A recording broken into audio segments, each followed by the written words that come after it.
There are two groups of Lions in British Columbia, our football club and the BC Lions Society for Crippled Children. The Lions Society sponsors Lucky Leo lotteries, and that's why we're here. To remind you to send in your tickets now for the November 26th draw. You could win the grand prize of $100,000. Or one of 61 other cash prizes, or a free trip for two to Mexico. And even if you don't win, a lot of kids in BC will.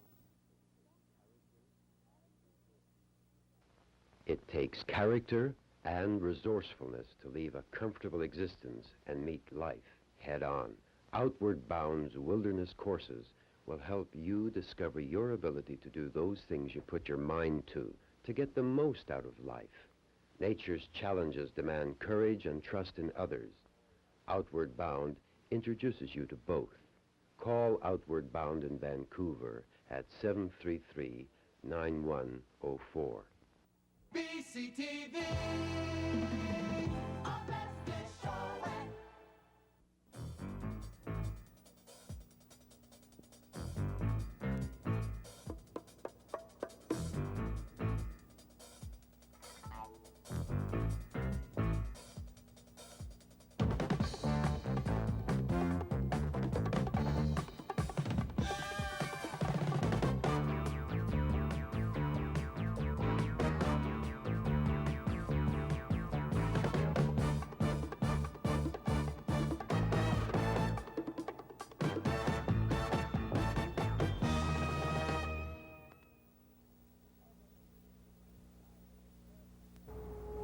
Everybody hates BC Hydro. Let's get that quite plain. BC Hydro and the government's operations of BC Hydro are nothing but a pain in the neck. All they ever do is put up the bills, argue about this project, argue about that project. The environmentalists are after them with knives and hatchets and goodness knows what not. The fact remains is, though, when we turn on that switch, we want that light. Now, due to a peculiar chain of circumstances, I find myself standing on the east public view site of what may well be, for some considerable time, the last mega hydro project in British Columbia. It's just another dam, you say. Well, I was at the opening of the Bennett Dam up in a piece. I was at the opening of the Mica Dam. And what the devil am I doing here at the opening of the construction of the Revelstoke Dam?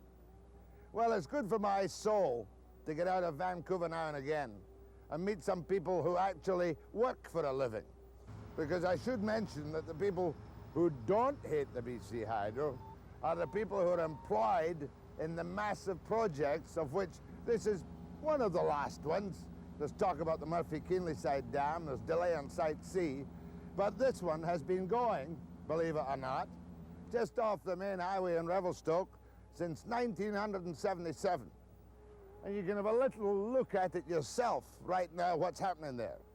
I'm going to find out whether there are 2,400 men there, there's $14 million odd a year being pumped into Revelstoke, and suddenly you find that when you reach Revelstoke, you don't get the same kind of faltering confidence or faltering economy that you get at the moment, to be quite blunt, in the rest of British Columbia. Things are good in Revelstoke. And why are things good? Because of the 2,400 men working over here. So I'm going to put on my BC Hydro supplied yellow slicker, borrow a pair of gumboots, and meet some of the guys who boss this project, and more importantly, some of the guys who work on this project from all over British Columbia, in fact, from all over Canada. And we'll find out how this is going, when it's going to open, how much power it's going to give, and how much fun you can have working on the Revelstoke Dam.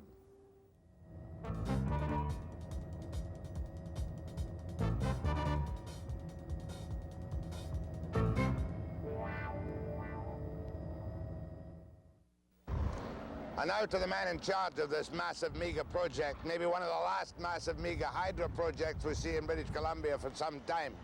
And his name is Ralph Spinney. And he's been here almost since day one, in 1977 when the construction began. Is that right, Ralph? That's right. How does this shape up in size and everything else, say, to the likes of Mica?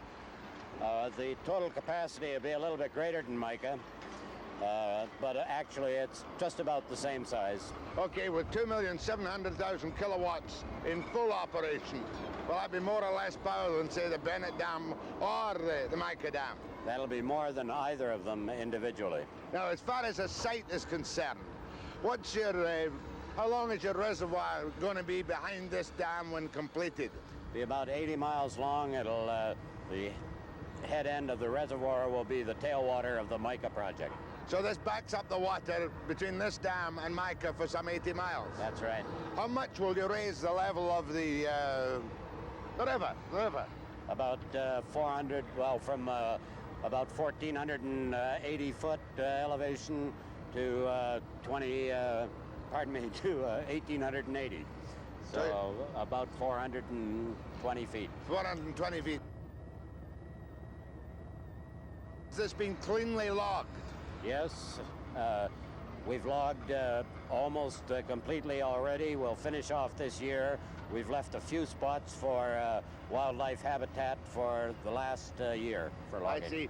Now, 80 miles between here and there, completely logged. Now, how far away is the Downey, the potential of the famous or infamous Downey slide from here? It's about 45 miles. 45 miles upstream. That's right. There have been some fears about that. Just briefly, because we're going to go up there later, have you any fears about the Downey slide? No, and we'll take you up in a little while and take you inside the slide and show you the slide. Show you what you're doing. That's right. Now, let's talk about the power. The forecast for the use of power in British Columbia is down for one reason and another. Will you be going straight into the maximum capacity of this dam when it's completed? No, we will put in 4 units in this phase. The 5th, which will bring us up to 1,800 megawatts.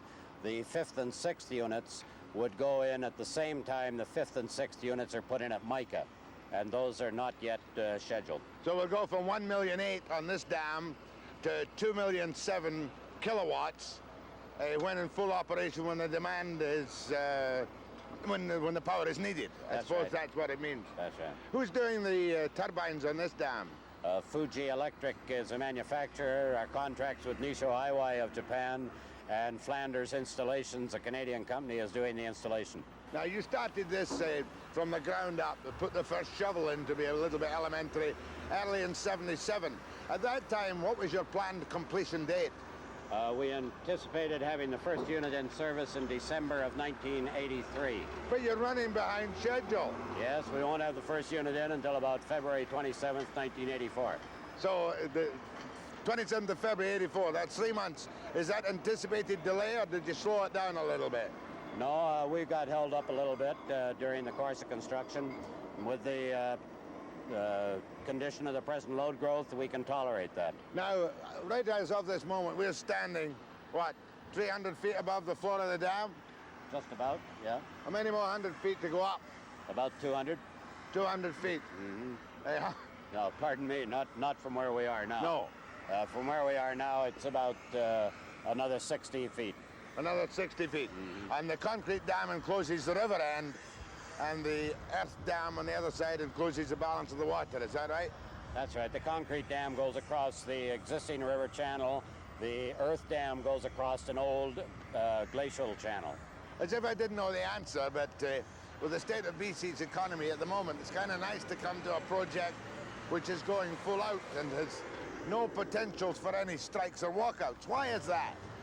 We work under a no-strike agreement between the Allied Hydro Council and Columbia Hydro Constructors, one that goes back to about 1962. That was, they get a pound, the unions get a pound of flesh for a no-strike contract, so don't they? Well, they managed to keep working through a strike. Yeah, but they also pick up retroactively any improved agreements made on the coast. Is that not right? Any agreement that is reached between CLRA and the individual trades is adopted as an appendix to our agreement. And they'll get the same retroactivity. That's right. Now, how about the contract prices? There's Laram, Dalcon, Flanders, and Dillingham, right? Do they work in fixed prices, or do they have escalation? They work on firm unit prices and firm lump sums. which they tender based on the labor rates they know at the time they make the tender. Oh, I see. That's where the no strike comes in. You pick up a good chunk of any increments, right? That's right. We pick up 90% of the increased direct wages. Now, somebody was mentioning 1.3 billion. Was that the initial estimate in 77? Or it must have gone up a lot since then. The first formal estimate I'm aware of was 1.5. That was probably done in late 77. And our present estimate is 1.8. That's not bad. Not with interest rates the way they've been. Not if you say it quickly. Hey? Well, you've worked in many big dams like this. Portage Mountain, Micah, and this one. Yeah. What's the next big one you're going to be working on?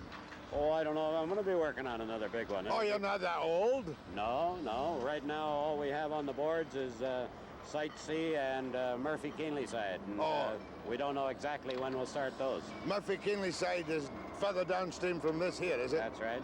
But this one here, the Revelstoke Dam, 2.7 maximum kilowatt, is what? The biggest dam on the Columbia. North of the border, yes. Oh, in Canada? Right. Okay, let's go see the dam. Right. Or the construction.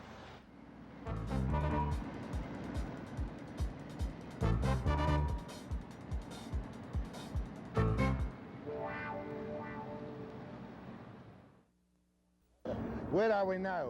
Is this the 3,800-foot earth fill which goes up against the concrete? That's right. We're on the right abutment of the dam, and over in the distance you can see the concrete transition that the earth dam wraps around in order to get a seal. Now explain something for me. I've only built tiny earth-filled dams myself which get washed away every winter. Why is there that funny kind of mucky clay-looking strip in the middle? That's the impervious core for the earth dam, which is basically the watertight membrane. Oh, don't give me a watertight membrane. This is an earth-filled dam. That's right. But you've got to fit in a strip of what? Clay or? Glacial till. Yeah. Is that clay? It has a clay content in it, yes. Well, do you build that up before you put in the earth? Yes, you stay just ahead of the other zones of earth fill with the glacial till, so that you're putting it in first, then your transition and filter zones upstream and downstream of it, and then your shell zones outside, which are your basic weight. Small lecture for Webster from our right to left. We can see kind of a rock face on it. That's the downstream erosion protection. Right, then we've got ordinary earth fill. That's right. And then we've got a nice little strip of glacial till which prevents it from leaking. No, coming from downstream towards the till, we have the random shell material, which is just weight material. Then the first clean gray material is the drain zone, so that any water that does leak through drains down through that. I get that. And then just upstream of that are the transition and filter zones, which prevent the migration of fines from the till into the drain zone. Then you have the heavy gray material in the center, then another transition zone. That's the glacial till. That's the glacial till. Now I know glacial till if I see it. Yeah. And then you've got earth fill. That's right. And then you've got more riprap, or whatever you call That's riprap, yes. How come you've got all this glacial till handy? Where do you bring it in from? Right up the hill, about a mile, and it's all downhill haul. And it was deposited there during the glacial age. Don't baffle me with statistics of materials, please, Ralph. There's more stuff in this than there is in one of the big ancient pyramids in Egypt. Yes, yeah. There's about 18 million cubic yards. 18 million, Right. Thanks. Well, now, get me straight, Ralph Spinney. This is the Columbia River. We're standing on the west side, and we're looking down at the main dam construction. That's right. Why is there a hole in your dam? Look at the water going through it. That's the diversion tunnel to pass the water around the dam area while we construct it. So when the dam's finished, you're going to have to plug that tunnel. That's right. We'll drop the gates in at the head end of it and then go in and pour a concrete plug in the tunnel. And that will stay plugged. That's right. So this is so you can work on the dam without the water. That's right. God, if you had a heavy swell of water now, it would be very difficult for you. The diversion tunnel can take 85,000 cubic feet per second. We have some regulation at Mica, and we have not, this year we did not exceed 70,000. No, but you can hold it back at Mica, eh? That's right. Let's go along here a little bit. There's something happening here I want to see. Oh, we got tourists. Where are you from, tourists? Prince George. Prince George. You know who I am? Yes, you What's my name? Jack Webster. And your name? Jerry Liddon, pleasure. And why did you come in to see all this? We used to We used to live just Lived just here. down Were you there. working on the dam? No. Meet Ralph Spinney. He's the guy who's running this whole thing. Pleasure. Name again? Jerry Liddon. And Kathy Liddon. Kathy Liddon. Oh, married. Yeah. Good. Any kids? That one, he's sleeping in the car. One sleeping in the car. Yeah. Can we squeeze past you? Sure. What does that say? 76? Flin Flon, Pigfest. Gosh, I would fit that better than you. Nice to meet you. Come on, Ralph.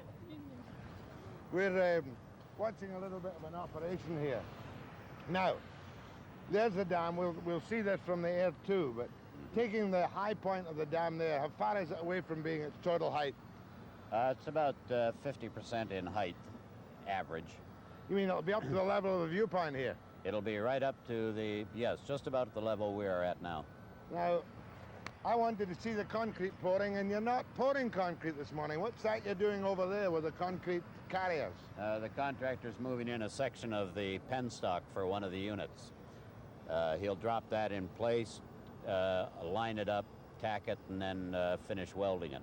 You mean, what's a penstock, please? Is that the thing that the water goes through to turn the turbines? That's right. But that's not the full penstock. No, that's a full round section, but it's only a short section of it. So the penstocks get expanded and joined together to go right through the dam. They come through at a fairly high level in the dam and then run down the face of the dam. Oh, yeah, to get the drop on the water. He's starting to drop it now as he comes through. Starting to what? To lower the penstock now. To drop it? Yeah. Well, they can't lower on a dime. They'll just have to drop it in and then... Oh, they lower it pretty close. Yeah. Now, which union runs that? Operating engineers? Operating engineers operates the cableway. Uh-huh. There'll be iron workers and various other trades involved in setting it, boilermakers. Yeah.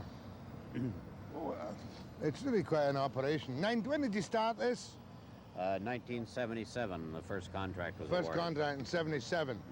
And you'll finish it, when will the first kilowatt of power be generated, God and everything willing? February 1984. February 1984. That must be, what, 30 feet across? The penstock? About 26. Wasn't far, not bad for an amateur, bad, eh? no. 26 feet across. Now let's watch him drop it. I hope he drops it gently. So far he always has. A serious question, what's your safety record been like on the job? I always have a tough time answering that because I never know what you want to compare it to. Well, are you happy with it? You're never happy with a safety record on a job. We've had some fatalities and we've had some injuries. Yeah. Well, you know, this is not the easiest. I see there's a big sign up here for the public, don't throw material over the bank, men are working below. Mm-hmm. Because the men are down, they must be down 500, and at the bottom they'll be how many feet down? Right now about 300 to 400 feet. Hey, our penstock's going in. Oh, we're going to lose it from sight though, aren't we? Would that be one of the first penstocks, or are lots of them in now? No, they're penstocks have been placed in units 1, 2, 3, and 4. And they're the first section of the 1 and 2 are basically completed. 24-hour operation? Yes, on the concrete dam. On the concrete dam. The other guys, what, 24 hours too? Not on all operations. The powerhouse works 24 hours, roughly. But not all operations work 24 hours. They basically place concrete on swing and graveyard and get ready for it on day shift. Yeah. On the powerhouse. I mean, you only have a short 3 or 4 hour day as the overall boss, eh? That's right. What job were you on before this? The Mica powerhouse, power plant. Well, this might be the last of the big ones for a while. It might be. It might be. Please explain to me why, sticking out of this wall at this west viewpoint, there are what look like 100 gun barrels, big steel tubes. Okay, the steel tubes are the ends of anchors that are about 140 feet long, and they're made up of bundles of bars or cables, and they can each exert a force of about 600,000 pounds to restrain that rock from moving, because as we excavated, we were continually monitoring the rock slopes, and we determined that approximately 300,000 yards of material here had started to move slightly. So in order to stabilize it, we put in the anchors and we forced the rock back against the plane on which it was sliding. By putting in anchors, you mean you drilled holes? That's right. You put in 140-foot high, strong bars, Yeah. and each one of them holds part of the mountain in place. Well, in total, they all hold it in place. 300,000 yards of rock. Yep. Oh, a mere bagatelle.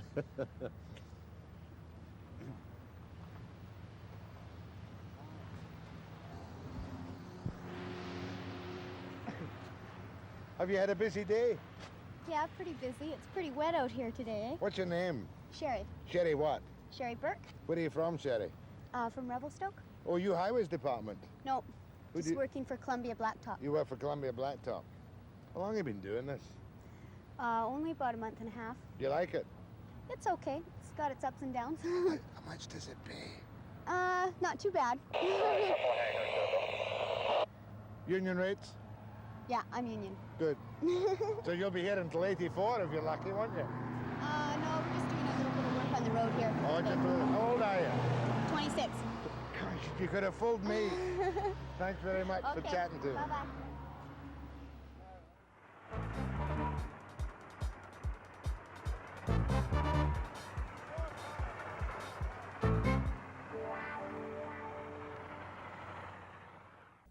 Well, this is the heart of the Revelstoke Dam project, and take it from me, they're coming up to their 2 millionth yard of continuous pouring of concrete. And with me is the man Norm Tennock of Dalcan, D-A-L-C-A-N, who are the contractors for all these massive amounts of concrete for the powerhouse and the dam. Now, coming up to your 2 millionth, how many more million yards of concrete have you to pour before the dam can be in operation when the turbines are in? Well, it's be just under 1 million yards to go. Now, how long have you been pouring up to now, over a period of time? We've been pouring since July 1980, except for some winter shutdowns, or we shut down during the winter. Yeah. You mean during winter or during bad weather? During the severer parts of the winter. Or the bad winter. You can't set the concrete in that kind of weather, is that it? We could place, but when we get severe snow and ice, the high line starts freezing up and we have problems. Now, I presume you only pour concrete daylight hours, 7.5 or 8 hours a day? No, we're pouring 24 hours a day, yeah. 24 hours a day? Yes. Non-stop? Well, other than for 2 coffee breaks a shift, it's pretty well non-stop, through lunch breaks. Oh, through lunch breaks? Through change of shift, yeah. Do the guys get double time for working through the lunch breaks? Oh, yes, yeah. But they still stop for the 2 coffee breaks? That's right. Yeah. Well, after all, they got to go to the, shall I say, the washroom at least. Oh, yeah, well, we'll allow them to do that. Yeah. Now, I want you to look up at these movable towers on the hill and tell me what part they play, first of all, in this continuous operation. Then we'll go back to the beginning. Well, the towers have to move to provide lateral coverage of the cableways over the dam, and they're radio controlled from the cab. Now, let me get this. There's a man in a cab up here. The 2 operating cabs are up there. There's one for the green line, one for the red line. And that guy up there moves these big steel towers, Yes, supporting the carriers back and forward so you can drop the concrete in the right place. That's right.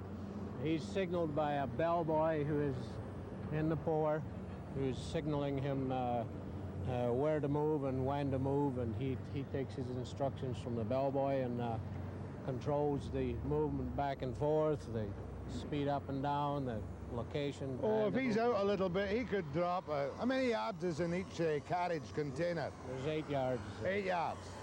If he's out of way, he could drop it on top of the crew, couldn't he? He certainly could, yeah. But that's never happened. No, we've had some close calls, but never on top of the crew, yeah. occasional hit on a form or a hit on the dock when something goes wrong, but these are few and far between. Mind you, if I stood down there in the wrong place and they covered me with concrete, I could finish up as a concrete statue right on the floor. Only if they recognized you. Now, let's go back to the very beginning. Where do you mix the concrete? The concrete's mixed in the batch plant over there. There's 6 4-yard mixers, and they're churning out a load of concrete in each mixer about every 3 minutes of mixing time. And that's mixed from all your own aggregates and stuff produced off the site with your excavations down the road here? Yeah, there's the aggregate plant is about 2 miles from here, and the aggregates are all brought in by conveyor. So you've got 2 carriers of these 6-yard loads going 24 hours a day? Well, there's more than 2 carriers. There's 2 truck-mounted carriers which operate one line, and there's 2 rail-mounted carriers feed the other line. So the truck-mounted carriers come up here, back into position like that guy is up there, and he waits for which color carrier to pick him up? He normally operates the red line off this dock. And that whips up, goes across, the line is sighted, and then you drop it where you want it? Yes, more or less. It's controlled by the bellboy in the pour. He'll tell them when to move. And how long does it take to deliver one load, 6 yards of concrete from the batch plant onto the site? Well, it depends which block and how far he has to travel out, but normally today, for instance, 2.5 to 3 minutes per cycle on each bucket. So every 2.5 minutes you're dropping, you've got 2 loads, 8 yards, that's 16 yards. Yes. How much a day? About 6,500 yards a day. God, do the men go crazy on that job, watching this concrete coming back and forward, up and down? Oh no, there's plenty to keep them busy while they're down there. They have to vibrate the concrete, make sure it's placed properly in lifts and so on. And the guy who pours the 2 millionth yard, what'll he get in the way of a bonus? Case of beer? Well, we've got a little more than that in mind. We're going to give out a little souvenir to everybody on the job. That particular day? Kind of paperweight and lucite with a souvenir medallion to commemorate their When will you pour the last one? You didn't tell me when you're going to pour the last batch. Well, the last yard of concrete won't get poured until 1983. Basically, all the mass concrete will be 1983. We'll have some minor work on top of the crest in 84, yeah. Just one last personal question. How come you've been out in this country only half the time of me and you've got no accent left? You must have been working on yours. That's a hoser. Frank Slack, are you the foreman on the job here? Yes. Well, why the devil are they hosing down rock? Well, they have to wash those rocks, so they have to be so clean that you can eat from them. So when they pour the concrete, it's going to stick to the concrete, you know? So this is where the concrete will go? Yes. And you wash it off dead clean? Dead clean, completely clean, has to be. How's the job going, Frank? Good. What are you going to do when it finishes? Well, I have to look for another job. Find another job. Thanks, Frank. Now, that's a professional hoser. Next you'll see an amateur hoser.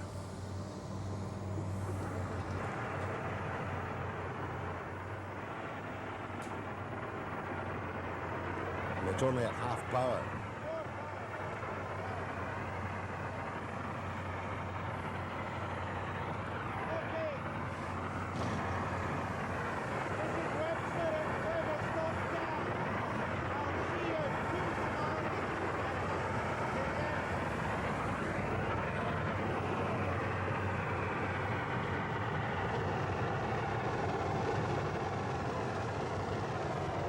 Great toy to play with.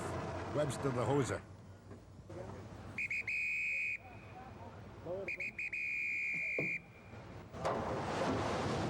Now we're at the pool. Okay. Roger Patton is a bellboy on the green bucket. On the red line. On the red bucket, right? When he's ready, he whistles, and according to your whistle, does the guy move the direction of the line on the concrete? I give it to him, you know, tail move or head move. I see. And then control it that way.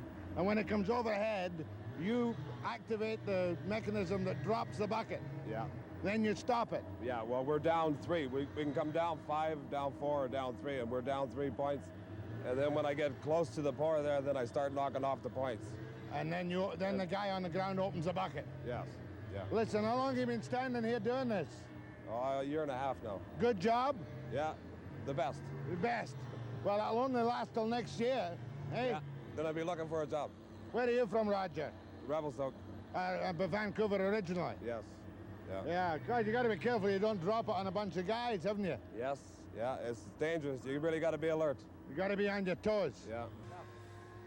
Yeah, and up to your ankles in wet concrete. Watch these huge vibrators these guys use after the pour comes down. 8 yards at a time. These are giant vibrators to make it kind of, dump down more solidly. Couldn't clean your teeth with one of these, I'll tell you.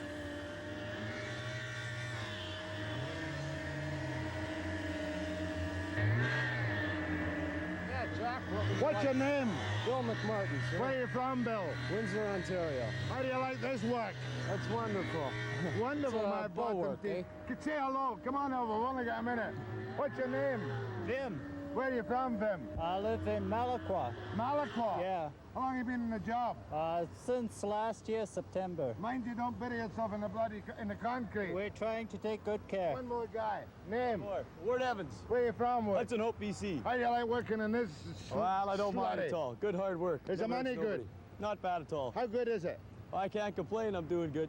Tell me, how much an hour? How much an hour? Yeah. $14.40. 40. It's not enough. You could be buried any minute. That's right. Who else is there?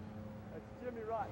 Jim Roberts. Where are you from, Jimmy? Vancouver. Oh, one of the boys. Yeah, I see you on the TV all the time. Well, keep watching because this will be on BCTV. All right. Okay. Matter of fact, it'll be on next Wednesday morning at 9 o'clock. 9 o'clock. Precisely. Precisely.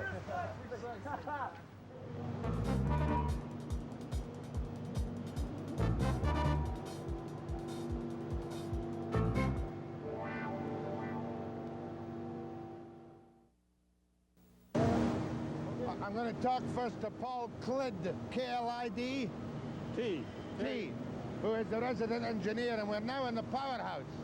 Now, when this is fully equipped and going, what will it produce in the terms of kilowatts? 2,700,000. That means at any given time with all 6 turbines going, you can produce 2,700,000 kilowatts. That's correct. Is that as big as anything we've got on the Columbia? That's the biggest on the Columbia. Biggest in the Columbia. Now, are you up to schedule on the powerhouse? Yes, we are. Now, you're not going to have all 6 units in it first, are you? No, we're putting in 4 for the initial installation. And they'll be going in the middle of '84, hopefully. That is correct. Now, where do these turbines come from? They're coming from Japan. Fuji is the manufacturer. Fuji is the manufacturer. Now, who's installing them? Is it Canadians or is it the Japanese technician? There's a Canadian outfit, Flanders Installations, are installing them for Fuji. And you've got the Japanese experts on the site, too? That is correct. When I look over there, is that the end of a penstock I see? Yes, that's actually the beginning of the spiral case. The penstock is on the upstream end of that. So it comes, we're actually now, we will be the full 550 feet below the top of the dam when it's in operation. That's correct. Otherwise it'll come over the penstocks down and turn these turbines. That's correct.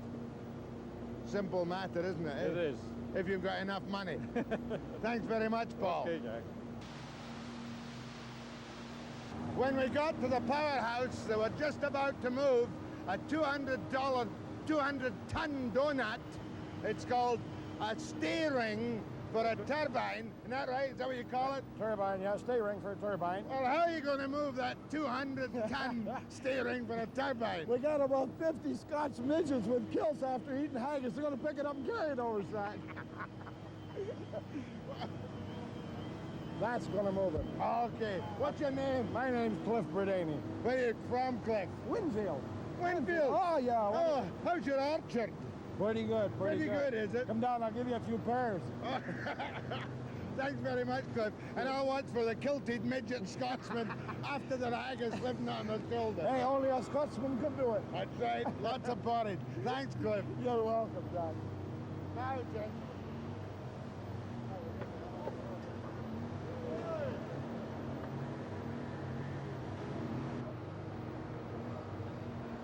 Bill, you're the foreman of this crew on the job. What's your name again? Bill. Bill what? Bill Nelson. Bill Nelson.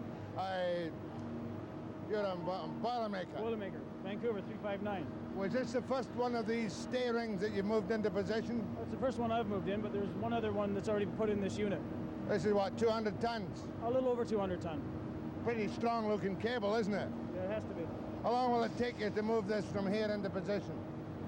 Probably about an hour and a half, and then there's An a hour lot and a half. of a lot of fine setting afterwards. Fine setting? Yes. Gotta get With the machinists and Boilermakers together. into the right position, eh? Yes. Tell me, has this been a good job for you? Yeah, it is. Really good. No major troubles on the job either? Not at all. I think it's the only job that's going full out in BC at the moment. Apparently it is right now. And so when this is finished, where'll you go? Geez, I don't know, Jack. You don't know, eh? Wherever they send me. Where are you from, Bill? Vancouver Island. Whereabouts? Cobble Hill. Oh, very knobby Not far indeed. from Salt Spring. Not far from Salt Spring. Okay, Bill, I'm going to watch you move it. Try and not drop it on my toe. Well, we won't drop it. Good, thanks, Bill. Thank you very much. Yeah, they're now about to move that 200-ton steering. Cliff Bodini didn't hurt himself, by the way, when he hit his head on the steel bar. He came up fighting, as you saw.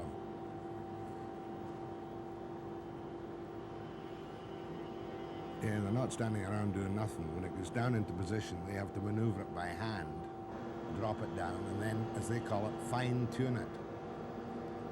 There'll be 6 of these steerings and 6 turbines when it's fully complete.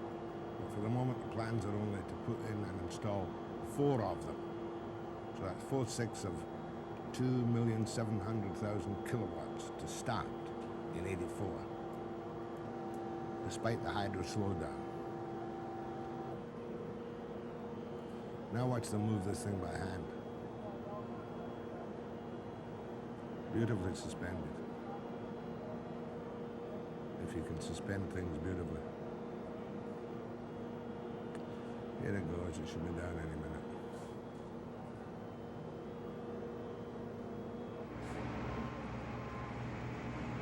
Now we're in the face of the dam where they're putting in the penstocks. That's where the water drops down to create the flow for the turbine.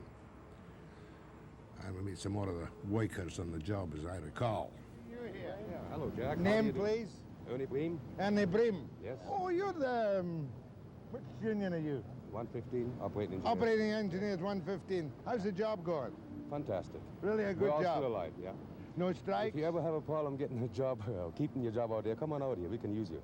What would you use me for? Oh, many functions. Allied Hydro Council or something, labor mediation, business agent, whatever. I could take over Lawson's job in 5 minutes, couldn't I? Right on, you could, indeed. Yeah, seriously speaking, what are you going to do when this job finishes? This is the last big job going in BC at the moment. Well, that's what they said 10 years ago. But it keeps going? Keeps on going. How long have you been on the job? Oh, 6 years. You're working as well. You're on the Allied Hydro Council. No, I'm a chief steward for the operators, but a crane operator. Yeah, for the crane operators. Must be one of the biggest jobs even you've been on. No, we've been on a piece before, in Mica Creek before that. Manitoba and all those places. Just another day's work. Just another day's work. We keep on damming this country up, you know. Is it bad or is it good? Oh, it makes a good living for us. Well, I'm inclined to agree with you, because when I switch on that light, I want my power. That's right, but your car power is going to go up again. Couldn't you convince these people that when they get more power, it becomes cheaper and they should cut the prices? You go and see Bennett and tell him that, okay? You can't tell Bennett anything, you know. Well, if anybody can, you can, Jack. Well, I'll tell him, but he won't listen. And I might see you later. I'm going to come up to we might have dinner up at the camp tonight. I'd like to talk to some of the guys. Sure. We have met before. I think so. Sure we have. Years ago. I knew that hat when I saw it. Oh, yes. Much obliged, Emmy. Okay, thank you. This is one man we had to meet, Mr. Webster. You mean me? Yes, I sure do. I got a message to meet you. What's your name? C.C. Murphy. And what do they say about you on this job? They say that you look like me. Well, at times I do speak like you. I'm going to sue you. Eh? Your name? Norris Ash. Norris Ash. You're a carpenter. I'm a carpenter, yeah. And what are you, CC? Oh, a lubricating engineer. Some people call me an oiler, but I've progressed beyond that stage. You're on the whirly. Right on, and how? How's the job? Pretty good. Best I've ever been on so far. Good. No troubles, no strike, of course, either, is there? No, but it's a well-run job too. You know, it's not a job that you got too many complaints about. That's good, isn't it? It's fairly safe. You know, we have a safety meeting every week, and we discuss things. We look after things as a workman should. How are conditions in the camp?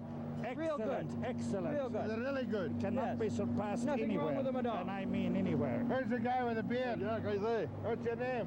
Les Miller. How long have you been on the job, lad? Oh, quite a while since it started. Since it started? Off and on. What are you, a carpenter? No, labor. A laborer? Minor labor. What does a laborer make in this job? Oh, $15 an hour. What was that? $15 an hour. Plus fringes. Oh, yeah. Yeah. It's not right now, though. Just 7.5 hours a day. Yeah, no overtime. No. Yeah. Just as good. Just but as good. steady work. You don't get laid off at all. No, not really. Not really, except in maybe the middle of the bad winter you might be laid off. Good time to be laid off. Yeah, tell me, you think there's going to be an election in BC? Oh, there's for sure. Better be. Who's going to win it? Well, it won't be Bennett, I don't think. Think he's down the tube? I think he's down the tube. I'll stop that guy.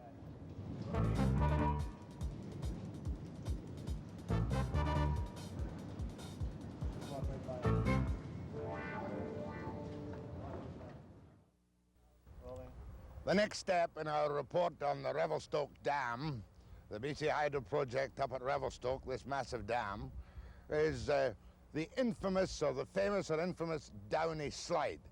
Now in years gone by and recently too, fears have been expressed that the Revelstoke Dam might be unsafe because of the prospect of the Downey Slide moving. Now here we are with Mr. Spinney, the project director. A little background, a little geological background first to the Downey Slide. Well, the Downey Slide is an ancient rock slide, occurred approximately 10,000 years ago, its last movement, and it slid from across the river valley there towards the river channel. Mm-hmm. Now you say 10,000 years ago, have you any idea how much moved at that time? No, I don't, Jack. I don't have the figure right at the top But it of my would be head. a couple of billion yards. It was in that order, yeah. Right now, when you made your initial surveys and inquiries, was the Downey Slide of great concern to you as a possibility or a factor that might put you off the whole project?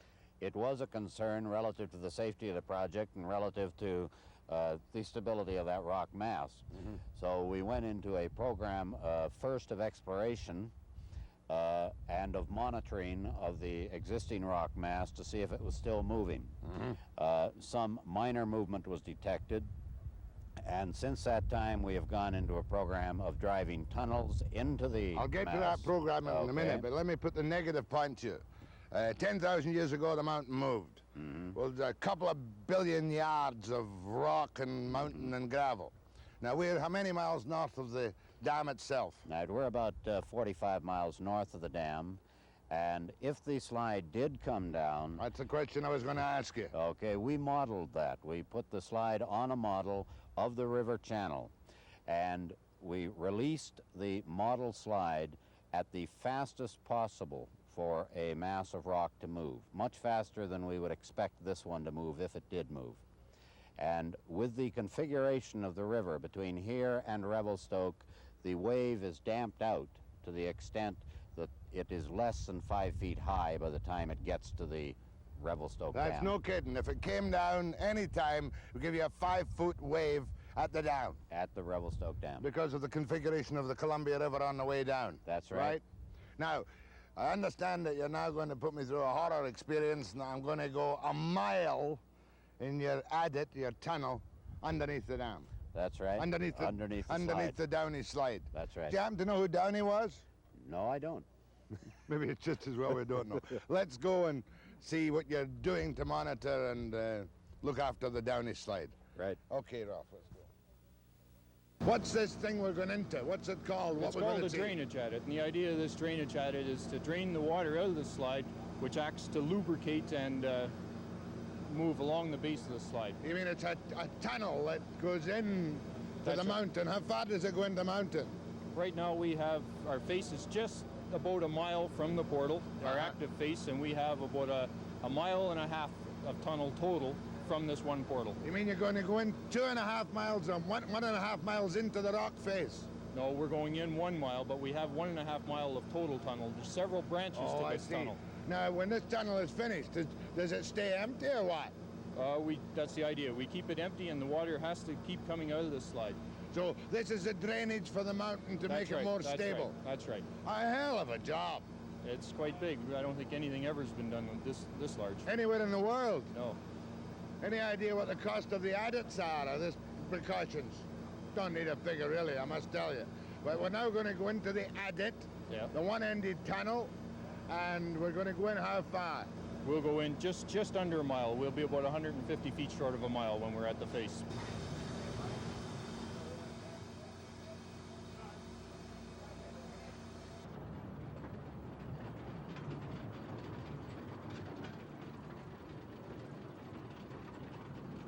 Mile and a half straight in, Mike. Mile and a half. A mile and a half straight in. It's not straight in, but it's a mile to the face.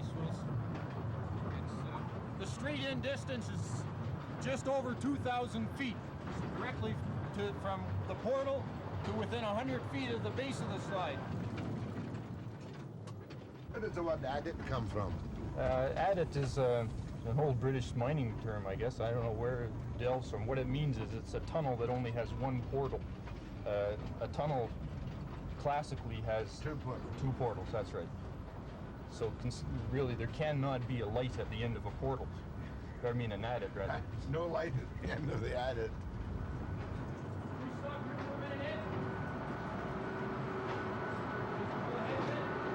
Go ahead a little. This is our main diamond drill. Hey, somebody's got an awful lamp to have in the face. Yeah. Hey? My name's Jack Webster, BCTV. How are you? Hear you once in a while on that TV set. Your name? Strasser. Joe. Joe Strasser. That's right. And you're running the diamond drill here, No, Joe? miner. You're a miner, tunnel and rock worker. Yeah. Well, what's your job here? Fighting away with that water. What are you doing? Driving this tunnel. That's right, that's what I said. Yeah. You're not driving the diamond drill, but you're working on the tunnel. Yeah. Hey? How long have you been doing it? Oh, I was here since January. You ever get claustrophobia in these places? No, it's nice underground. Same climate all the time underground. Cold and wet? No. Very well is. Thanks, Joe. Much obliged.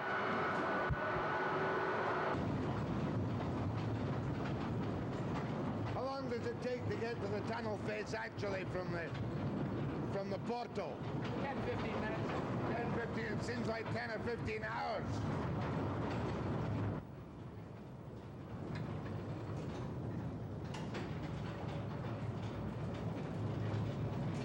I hate to ask, but how do we turn around?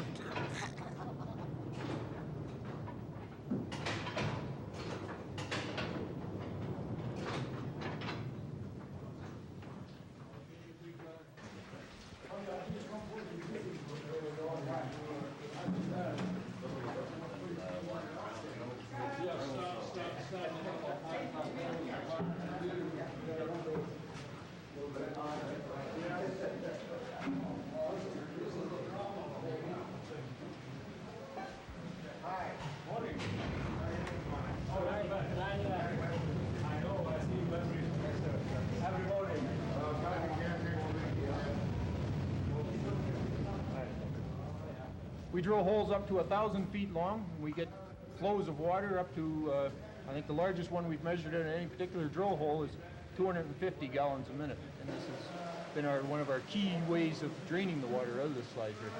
Drainage from above on the down the slide. That's right. This is one area where we've just finished excavating and we're spraying this shotcrete, which is just a concrete material which we blow on with air. And all these little black pipes you see, there's some of our rock holes. They hold the little bits and pieces of rock up over our head. And they're a particular type of rock bolt that are hollow in the center, and they also act as drain holes for us. So you'll have hundreds of thousands of these little drain holes in the roof of the tunnel. That's right. And that's dragging, picking up the water from the slide and putting it down and out. That's right. In the immediate vicinity of the tunnel, these things work, and then we use that diamond drill we showed you a little while ago to extend the influence of our tunnel. Well, nobody can say that you're not paying attention to the slim possibility that there might be movement of the downage slide. We've covered all the bases, plus one or two, I think. That's one or two extra. Now, I didn't get it quite clear. Are we now at the end of the tunnel? That's right. The tunnel face, you can just see where that man's working right there. And are we going to, that's where you're finishing now? That's right. You'll have chicken tracks. Oh, I'm sorry. No, we're going to continue on. We have another, about another 150, 200 feet to go. And that's it? And that's How it. far are we under? Oh, look at this. Well, lots of water coming from there, isn't it? I'm part of the downy slide now. Tell me, you're initiated. How far under the slide are we now? Right now, we're 700, 750 feet from surface, and we're about 50 feet above the base of the slide. And if we went 100 feet to my right, we would be at the base of the slide in that direction. 750 feet under the ground surface. That's right. And more than a mile into the tunnel. No, we're just about 100 feet short of a mile. 100 feet short of a mile. 5,100 feet. Making a liar of me for 100 feet, which is roughly speaking 20 meters. 30 meters. Okay. Hello there. Oh, how are you? Jack Webster. Mike Markowitz. Mike Markowitz, pleased to meet you, Mike. How long have you been in the tunnel? 6 months. Where's your home? Winfield. Winfield, Kelowna? Yes. Yeah. So you're another tunnel and rock worker? Yeah, I've been there with them for the last 20 years with BC Hydro. How has it been working on this tunnel? Oh, it's pretty good so far. Pretty good so far. It's not exactly salubrious. It's a little bit wet and cold. Yeah, a little bit wet and cold, but you can't help. You have to work. And the money's good? Money is good. BC Hydro checks that don't bounce. That's one thing. That's right. You don't have to garnish anybody's bank account to get your money from Hydro. That's right. This is the last big job on the go, you know, Mike. Well, we don't know yet. Nobody knows. Anything can happen for them. You're hoping for more anyway. Oh, yeah, there's lots of work 168 man. 168 tunnel and rock workers. That's right. Who's your business agent again up here? John Mechanic. Oh, Mechanic. Yeah. Well, you're at the end of the tunnel. And you're the only light at the end of the tunnel. That's right. Thanks, you Mike. Can't go any further. No. Okay, we'll see you. Look at the water coming out of that bloody thing. I just blocked that hole there. Well, you blocked the hole and put it in a tube. That's right. Thanks very much, You're Mike. welcome. Now we've got to go back.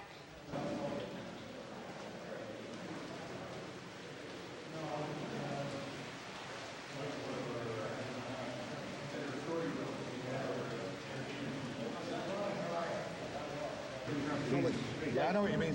For a married man, it doesn't matter. Like, I'm paying tax on $66 every 2 weeks now. I don't mind that. But next year, it's going to be something like $30 or $40 a day. So it's going to be $20 a day out of my pocket. Well, they've backed off on that for the moment, and I think they'll stay back off on it. I'll stop that guy.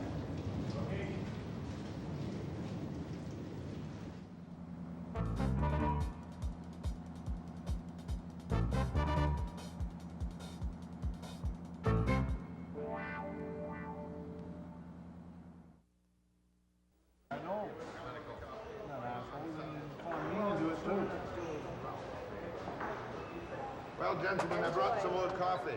And up here in the main dining camp at Revelstoke, I want you to meet some of the union reps. And the first man I want you to meet, the first two men are from the Allied Hydro Council. And you're Mr. Cooper. That's right, Jack. Joe Cooper and Peter Richland. That's right, Jack. Yes. Now, tell me, how does the Allied Hydro Council operate here? Is that anything to do with the BC and Yukon Building Trades Council or the... Well, it has some resemblance, Jack, but not entirely. What it is, it's a council of construction unions that were formed primarily to build these mega projects for BC Hydro. Tell me the bad news. Is this the last mega project that the Allied Hydro Council has got on the go with Hydro at the moment? I'm afraid so, Jack. This is the end. How do you get a no-strike deal on a thing like this? Well, Jack, that was negotiated 20 years ago.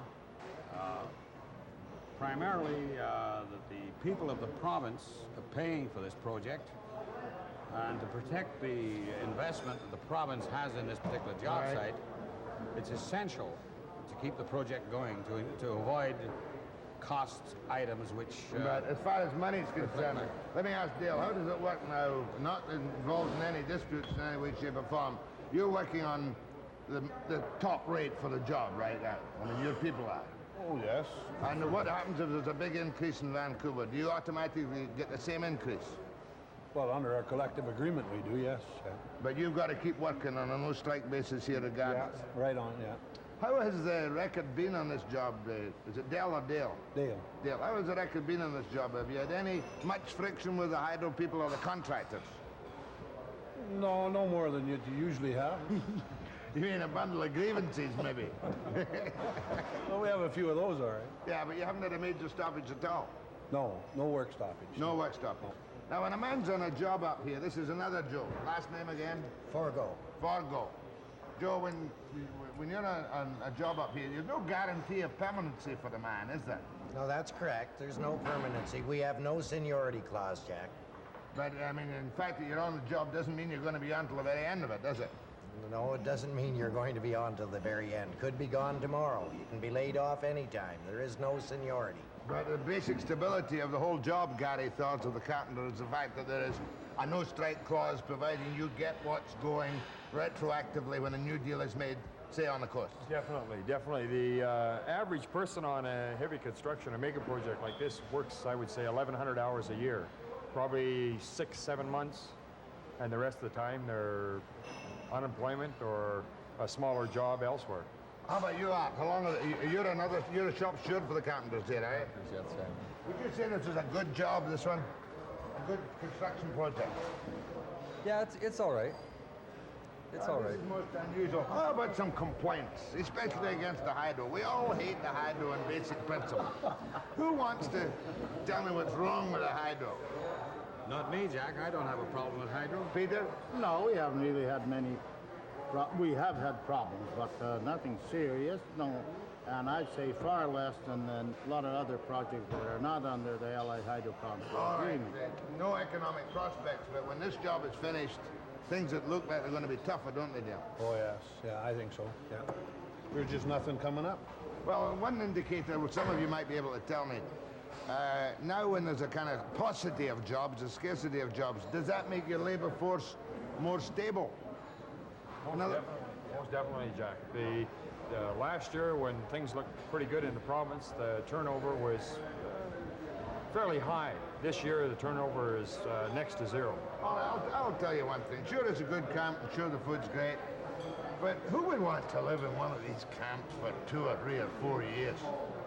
Hey? Well, nobody actually wants to, but we try to make it as comfortable as you can have it in a camp job, and you know, food that's good and all. We have a central camp committee, and we try to keep things in line the same as you would do in any village. And if you want to go home for the town. weekend, you buy your own ticket, is that right? Or do they pay you back? That is true. Every 40 days, the company pays your way in and out. 40 days. Oh, I see that you've negotiated out, I don't know which union it is, negotiated out the lunch breaks and the continuous concrete pouring. Eh? Well, that's usually by mutual agreement. When you're pouring concrete, you've got to carry on, so you take a break and have your lunch, and then your partner take a break and has his lunch, but you get paid right too, yes. You get paid right too? Yeah, you got a minimum 15, 20-minute lunch break that way, you see. Okay, well, it should finish on schedule, Joe? A little behind, Jack. A little behind? A little behind. But, hey, what do you say, Peter? Well, we're a little behind, but then the hydro rolled back a little as they seen, I presume that they didn't need to power that urgently, but right now we're about to schedule on their revision. Well, I'll move a resolution. Moved, seconded, and carried that despite the cost of this project, what the BC Hydro should do when it's finished is cut the power rate somehow or other. Do I have a second? We'll all agree to that. Carried unanimously. Unanimous. Thank you, gentlemen. I'd like to say that.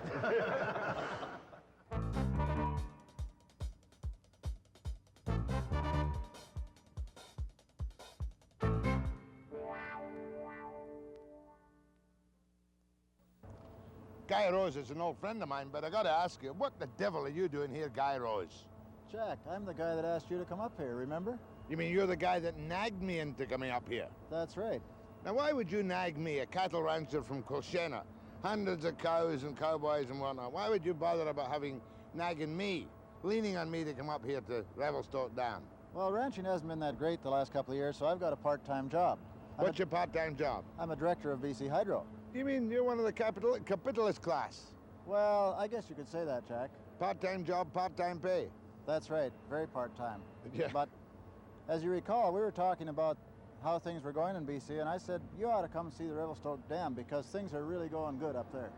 Well, of course, the feeling that most people have about dams, and I expressed it a little earlier, is that dams are great if you happen to need the power, but if you don't happen to need the power, they're bad for the environment, they're bad for the wildlife habitat, they're bad for the fish kill and all the rest of it. Don't you subscribe to these motherhood motives? Well, I happen to use a lot of electricity on the ranch for pumping water to irrigate crops to feed cattle, and so we need power. And I think you'll find that I certainly found since I've been connected with hydro that we're not really producing that too much power. And if the economy of the province continues to grow, we're going to need more power. Let's hope things aren't going to stay the way they are right now in this province. But in today's economy, I've been saying that this might well be the last of the big mega hydropower projects, and would you agree with me? No, I wouldn't agree, Jack. I think our province will continue to grow. It's a good place to live, and we probably will need more power. All right. Whether we need it immediately or not remains to be seen. Listen, as you are a director, one of the appointed directors of BC Hydro. That's right. Will you answer me a question quite bluntly, even if it means you lose your job? Sure. There's a director like you appointed, a kind of regional director, or a special interest director for ranching. Do you have any clout at all, or do they just ignore you? I think that probably the first morning when all of the new directors walked into the hydro boardroom, our reception might have been not exactly chilly, but there was some surprise at the number of us and our varied backgrounds. But I think that once the management got to know us and we got to know them, that we've made a few changes at hydro. I think we will help to make a few more changes. Bringing the touch of the ordinary guy into the hydro boardroom where it probably was badly needed. I would think that it's the first time there's been an ordinary farmer on the board of BC Hydro. There's two of us, Charlie Lasser and I. And I think perhaps we give a perspective that might not have been represented on hydro before. Thanks for nagging me into coming up. Otherwise, I'd never have met these great guys working in this project. It's been a lot of fun, hasn't it, Jack? Thanks, Guy. I am a bit of a redneck when I see a big project going with lots of wages and jobs. But I know there have been probably problems and complaints about the effects of the Revelstoke Dam on two things: environment, and I suppose the socio-economic relationships. Kevin Campbell runs these for the, is in charge of these particular aspects for the BC Hydro and the Revelstoke Dam. First of all, a simple question, Kevin. Do fish come up here to the dam now? They're still coming up to the dam, yes. What kind of fish? Dolly Varden and kokanee. Well, what's going to happen to them? They'll be wiped out when they reach the dam and fiddle about and die? Well, we're trying to capture some of the Dolly Varden and take them back to a spawning channel 40 miles south of here, a Fish and Wildlife Branch spawning channel. And they'll be raised there, and the young then will come up again and go into alternate streams and They'll be reared. Imprinted in the other streams? That's correct, yes. Now, is that a bad thing, actually? I mean, that's not something you'd plan to do, but you're just going to try and save some of them, are you? That's right. The main fishery is in the Arrow Lake south of here, and they use the Columbia River as a highway to get to their spawning sites. The spawning sites are in short supply, and the dam cut off those spawning sites. So we had to compensate the province and Fish and Wildlife Branch for that. You mean pay them money? We paid them money to build the spawning channel at Hill Mackenzie. How much? Over $3 million. Oh! Now, on the other side of the dam, between the dam and Micah, is there a fish problem in there? Or does that become a great 80-mile-long fishing reservoir? Well, it could be a fishing enhancement area, but that'll have to wait till the water comes up. And I believe Fish and Wildlife Branch will look at that after the water comes up. But at the moment, the dam isn't completed, and it really isn't a proper environment to do any studies. Just by the way, I believe it'll take about 7 months for the dam between Revelstoke and Micah to fill up. No, I think it's shorter than that. Shorter than that? Yeah, quite a bit shorter than that. Now, that's a fairly narrow ravine where the new water catchment area is. But have you affected moose and any other four-legged wildlife? Yes, particularly moose in the lower elevations will be affected, and their movements will be restricted, particularly in the wintertime with the heavy snows. And they'll have to move up to higher ground, which will be more difficult. Does that mean a number of them will die ipso facto?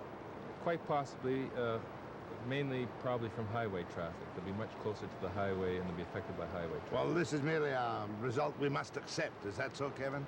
I believe so. The Fish and Wildlife are doing studies on other animals, and I think we've accepted that species such as moose or fur bears will be affected. By and large, as an environmentalist yourself, do you think that any protesting groups can say you haven't done a good job? Well, I think most groups would say we've done a job that we set out to do. Reasonably good job. I think that's true. After a couple of days up here in Revelstoke, I can tell you a couple of things. I wouldn't work inside that tunnel at Downey for all the tea in China. You'd have to pay me a lot more money than they get to stand up when they're messing 8 yards of concrete around your feet every 5 minutes, or driving a 150-ton belly dumper. Couldn't use those vibrators. They'd kill me in a couple of days, I'll tell you. But come the spring of 1984, when all things being well, the power will start to come on stream, and the 80-mile dam will start to fill up. A lot of these guys will be looking for other mega power projects, whether anybody likes it, thanks for the bouquet, or not.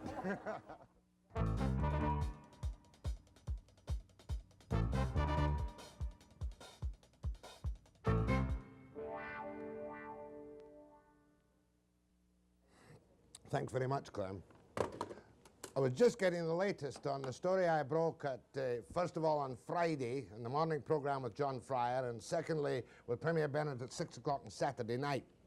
As you know, I could have fallen off my chair when Fryer said to me, look, we'll take no contract increase if Mr. Bennett will promise to spend every nickel of that 65 million more or less on the table on job creation.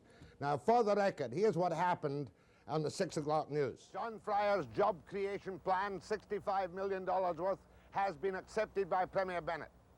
On my program on Friday, John Fryer said that his union would seriously consider a zero increase, provided the $65 million allocated to the government employees in salary increases, every nickel of it, was used in job creation programs for the unemployed of British Columbia. I have just put that proposition to Premier Bennett in Victoria. He says he finds it refreshing, he likes it, and he is prepared to set up Monday morning a committee composed of the Provincial Finance Minister, the Provincial Secretary, the Auditor General, and the Union to consider how it could be done. He says, however, one qualification, that he would like to see some of the $65 million still go to the lesser paid employees of the British Columbia Government Employees Union, presently engaged in a technical strike situation with their employers. Mr. Bennett says that he's prepared to short-circuit the bargaining and to go for a one-year contract with the BCGEU with no changes in the present working provisions. Now, here is the original offer made publicly to me by Fryer on Friday. If the government was prepared to take $65 million, come to our union and say, if you will accept a zero wage increase, we will guarantee that every penny of this will be spent to put people back to work in the other industries in this province, put unemployed workers back to work, we would very seriously look at that. Very, very seriously. Say that again. I'm saying if the government were to come to us across the bargaining table and in good faith and say, here's $65 million, if we give it to you people, it means that we don't have it to directly create jobs for laid off and unemployed workers in this province. If they will guarantee that that money, every nickel of it, will be used to create jobs for unemployed workers in this province, our bargaining committee will take a very serious look at that proposal. And when I spoke to Premier Bennett on the Fryer offer, here's what the Premier told me. What do you think of his offer? It's in keeping with our work-sharing concept and the restraint program, and I accept the chance for our finance minister, our provincial secretary, and the Auditor General to sit down first thing Monday with the union committee to work out ways in which this program could be implemented. I have one caution, and that is I would want some of the money to go to the lower paid government workers who I do feel need some increase at this time. But you do welcome this move by Fryer. He's made this before, sir. Have you had this offer before? No, the offer's not been made to me, but I haven't been at the bargaining table, nor am I conducting the bargaining. But would But you... on behalf of the people of BC, I accept his proposal, as I have accepted in principle the proposal of the doctors to give back $30 million, the dentists, and hopefully the teachers. Now, you have praised, therefore, for Fryer in this refreshing proposal. Oh, I think it is good news that, and I know the public servants are as good a British Columbians as everyone else, and they want to help their neighbors at this time, and I think it's a very timely offer, as it will Sir, are you... others to make the same gesture. Sir, are you prepared, however, if this comes off, and you will have the Auditor General there to verify for Mr. Fryer's benefit the state of the provincial economy, are you prepared to give a one-year contract and no changes in the present contract? Yes. There's not much doubt that Mr. Fryer was caught somewhat flat-footed and out of breath by Bennett's acceptance of the proposition. Now, there was the one qualification Bennett put on, which was that he'd like to see some of the $65 million, it's $10 million per 1% increase in government wages for the 40,000, but he wanted to see some of that go to the lower paid workers. Fryer already has received some reaction from employees. What are we striking for? No increase. But the position now, Fryer's first reaction was, well, step back a little bit, there got to be union jobs, we'd want a COLA clause, this, that, and the next thing. But it has progressed to the stage now where apparently a meeting is perfectly possible sometime tomorrow afternoon in Victoria between Premier Bennett, Chabot, the Provincial Secretary, Curtis, the Finance Minister, and Fryer. And actually, in a telegram to Norm Richards this morning, Curtis said about the meeting, the purpose of the meeting is to kind of try and firm up the generous proposal of the BCGEU for the contract settlement. And Curtis hopes that they can get down to specific ways and means to implement the proposed job creation scheme, as well as considering, it says here, specific programs and projects to use the $65 million for those laid off and unemployed workers in British Columbia. Now, what this does do is short-circuit the bargaining. It looks like Mike Davison will be left sitting on the sidelines to see if this high-level deal can be made. Who knows? Fryer made the offer. Bennett came back with an acceptance. Now we get down to nitty-gritty. I think, well, these things happen even over weekends. And there are great strategy sessions now with the BC Fed, the BCGEU, and on the government side. I'll be back after the break.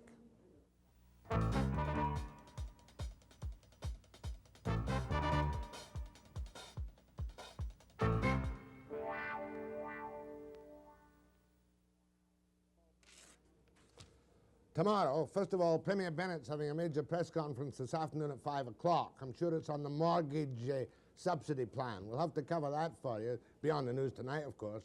We'll look at it in the morning. We're also going to be talking to the Citizens United for Safety and Justice, and we might have a word with a big shot in the Ford Motor Company. Well, it's a big thing in the East. But I'll be back tomorrow at 9 a.m. precisely.